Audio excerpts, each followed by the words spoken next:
อ่าบาทนี่โอ้บรรยากาศพี่น้องเอ้ยเอ้ากราบทักทายสบายดีเด้อพ่อแม่พี่น้อง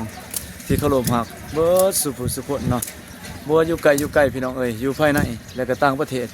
ก็ยินดีต้อนรับเข้าสู่2บ่าวผู้วงชาแนลคือเก่าคือเริ่มพี่น้องเอ้ยมื้อนี้บ่าวเองก็บ่ได้ไปไสพักผ่อนอยู่บ้านอยู่เฮือนพี่น้องเอ้ยบรรยากาศลมพัดตอนเช้าๆ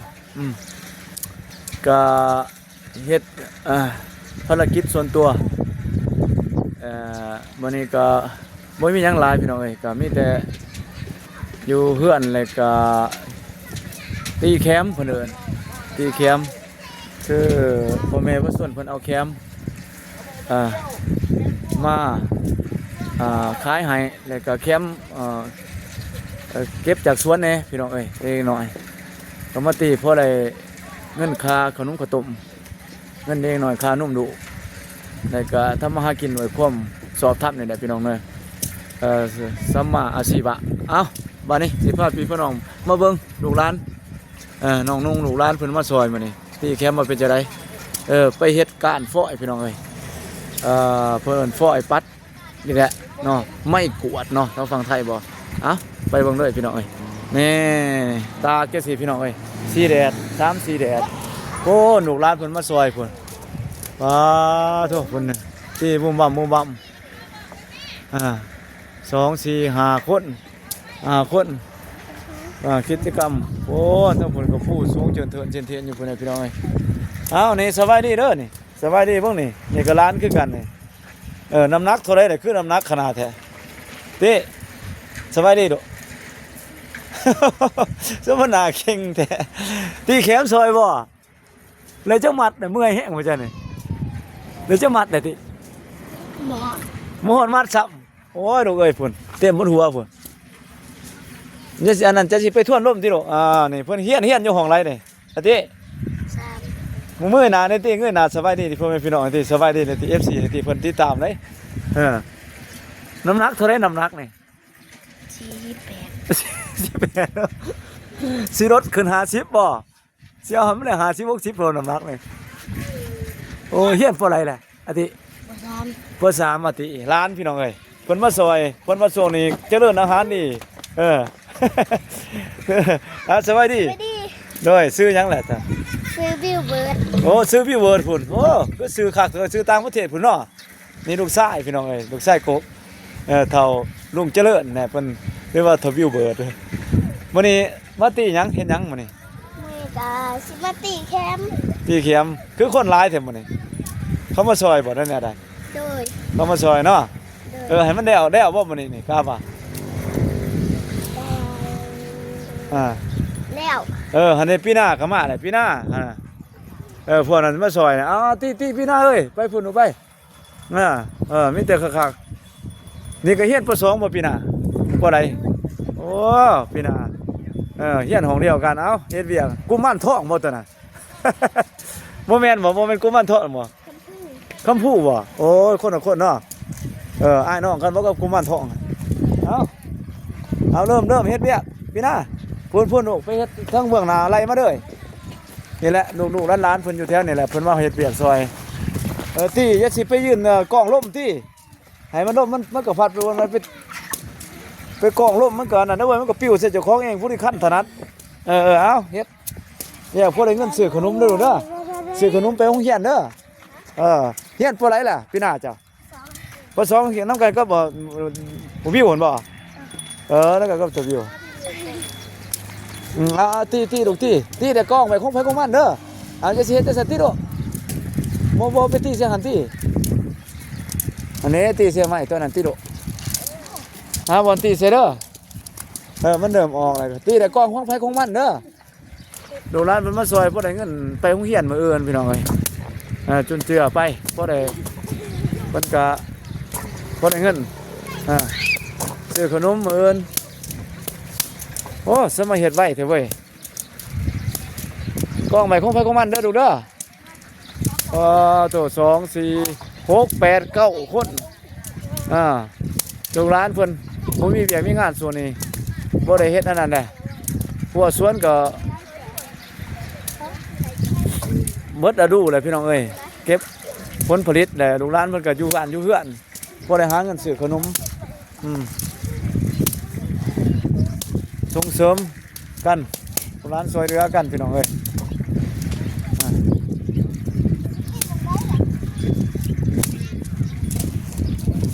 ก็บ่หลายปานใดแคมนี่พี่น้องเอ้ยนี่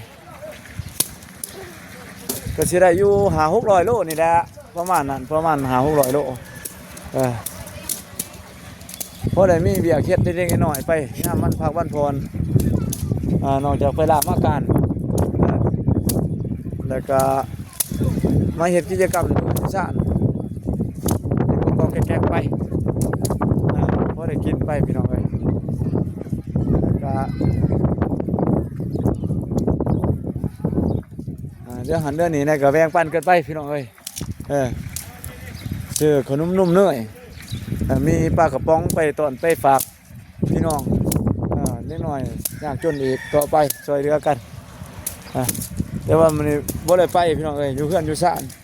อยู่บ้านอยู่ซองนี่นะมีแต่ซ้ำนี่แหละแคมป์บ่หลายดอกพี่น้องเอ้ยก็สิได้อยู่ประมาณ 400-500 กิโลนี่ละบ่ฮอดต้นดอกทางฝั่งลาวเฮาก็ซื้อกันอยู่ประมาณโลนึง20 บาทพี่น้องซื้ออยู่ที่ประมาณ18 บาทขายทั้งผลก็เขาประมาณ20 บาทต่อกิโล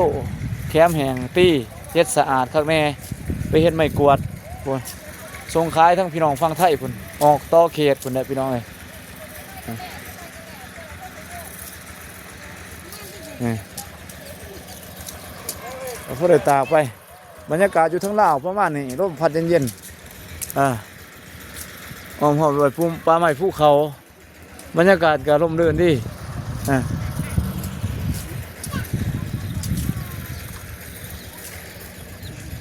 ลูกหลานเพิ่นก็ นี่ก็เป็นเพื่อนที่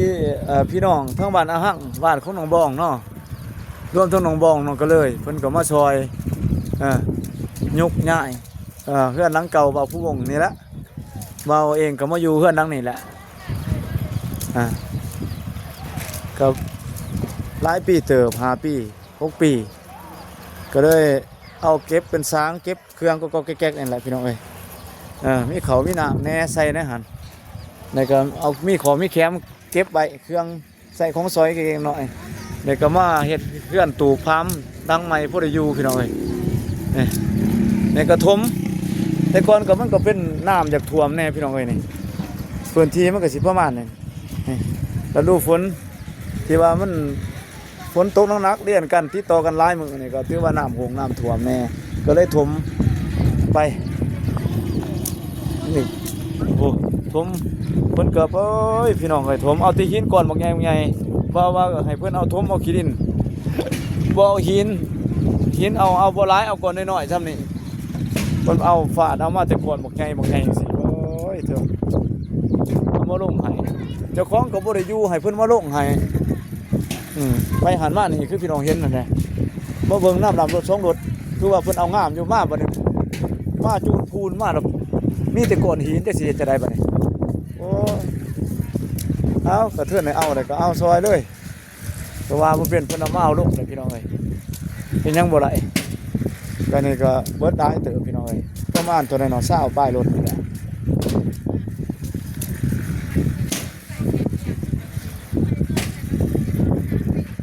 นี่แหละผลข้างบรรยากาศทั้งฝั่งลาวใต้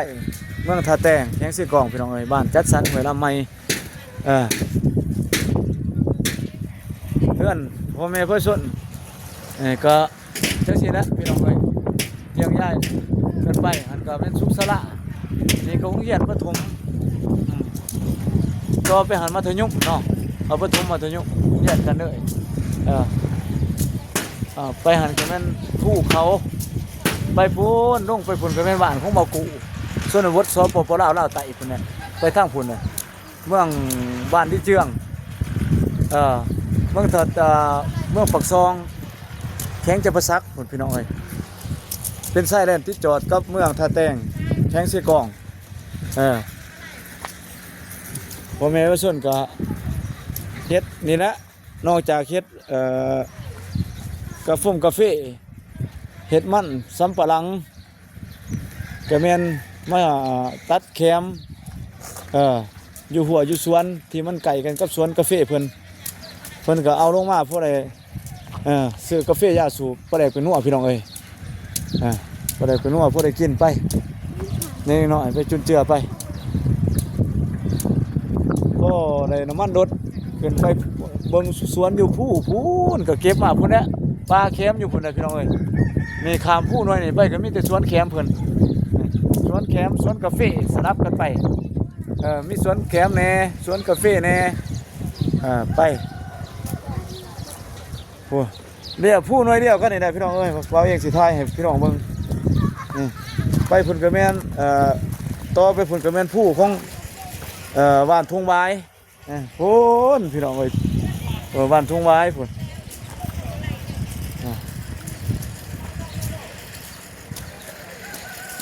ไปพุ่นบ้านทุ่งไม้พุ่นข้ามไปอีกตัวน้อยพุ่นน่ะก็แม่นทั้งเขื่อนห้วยลำพันธ์เขื่อนห้วยลำพันธ์เขื่อนไฟฟ้าห้วยลำพันธ์บ้านหนองสะดิพุ่นหนองสะดิหนองหานพุ่นน่ะไปทางพุ่นน่ะพี่น้องเอ้ย16-17 กิโลเมตรนี่แหละประมาณแต่บ้านเพื่อนบ่าววงไป16-17 กิโลเมตรก็พี่น้องพ่อแม่พี่น้องเพื่อนส่วนก็ไปหาปูหาปลาพุ่นแหละทั้งเขื่อนพุ่นแหละพอได้กินพี่น้องเลยถ้ามีโอกาสได้ไปเที่ยวพุ่นหาปูหาปลาไปเที่ยวเขื่อนก็สิท้ายพี่น้องได้เบิ่งเขื่อน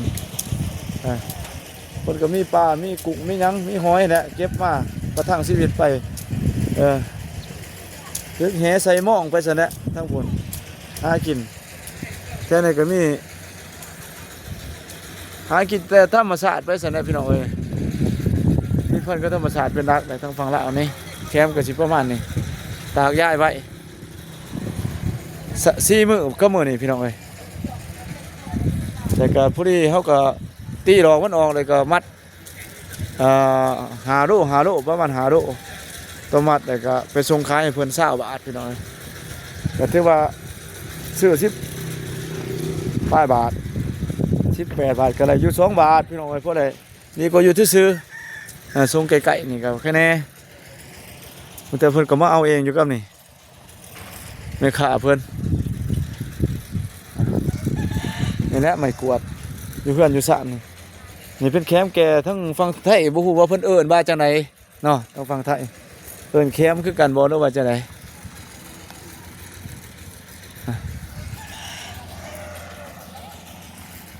ก็สิทายให้พี่น้องเบิ่งว่าเองก็บ่ได้ไปใช้ถือโอกาสอยู่เพื่อนอยู่สระมานี่ให้ลูกให้ร้านมาซอย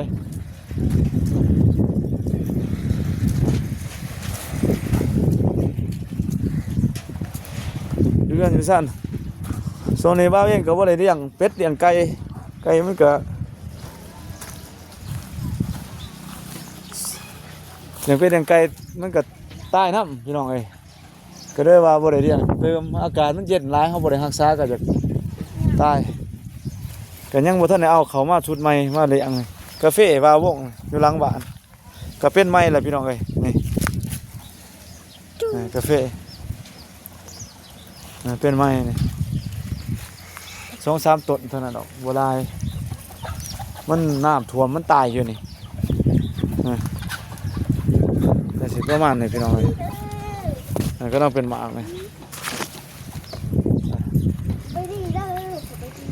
เอาไปเฮ็ดแน่เอาไปเฮ็ดพันธุ์มันหมากมุกหมากใหญ่เอาไปเฮ็ดพันธุ์เอาไปเฮ็ดแน่ไปกล้าเบี้ยเป็นมิตรเงียบนี่ก็เพื่อนบ้านของบ่าววงนี่เพิ่นก็ไปหัวไปสวนหั่นแหละปิดเฮือนปิดซ่านไว้ก็ป้าแต่เฮือนไว้คนโดนคนเนี่ยไปเอาไปเบิ่งสวนไปดิยิงดิงาของกาแฟนี่จังซี่นี่แล้วก็ไปเอาฟืนมาเอาแคมมาเพาะบางเทื่อนี่ก็จังซี่นี่มันก็ให้ดิออกพี่น้องเอ้ยนี่เป็นมันนี่ดิแหนงมันไว้ จับมาตีเสือ ดอก จอด เอ้าก็สิมีเด้ซั่นพี่น้องเอ้ยก็สิตัวนี้ก็แม่นคอกแบะของมาผู้วงเลี้ยงแบะนะสัตว์เลี้ยงก็มีแต่ช่วงนี้ก็มีแต่แบะกับไก่ก็ยังตัวหนึง2ตัวเท่านั้นเนาะพี่น้องเอ้ยก็นี่ลูกหลานเพิ่นอาทิได้ดอกบ่ลูกคือบ่ไปตีได้จังหมัดน่ะโอ้ยบ่ทันได้ซะพี่น้องเอ้ยเอ้ามีแต่สิพาพี่ละน้องไปก่อนพี่น้องเอ้ยพี่น้องเอ้ยอากาศก็ผู้ดีกำลังงามพี่ตอนนี้ก็เอาเองก็มีแต่บ่มีหยังอยู่เพื่อนอยู่ซ่านแต่ก็กราบขอบคุณขอบคุณใจพี่น้อง FC ที่เขามาเบิ่งมาชมมาให้กำลังใจมาเม่นมากดไลค์กดแชร์ให้ว่าผู้วงได้มีกำลังใจเฮ็ดคลิปต่อก็กราบขอบคุณขอบคุณหลายๆได้ก็ขอให้สุขภาพเข้มแข็งแข็งแรงร่ำรวยเฮ็ดหยังก็ประสบผลสำเร็จทุกอันทุกประการพี่น้องเอ้ยเดินทางก็ขอให้ปลอดภัยแคล้วคลาดจากพยันตรายทั้งปวงพี่น้องเอ้ย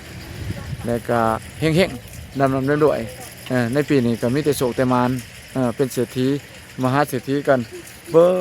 ดสุขคนพี่น้องเอ้ยอ้าวโอกาสหน้าอีพี่นะพ่อกันใหม่ว่าผู้วงกะสิ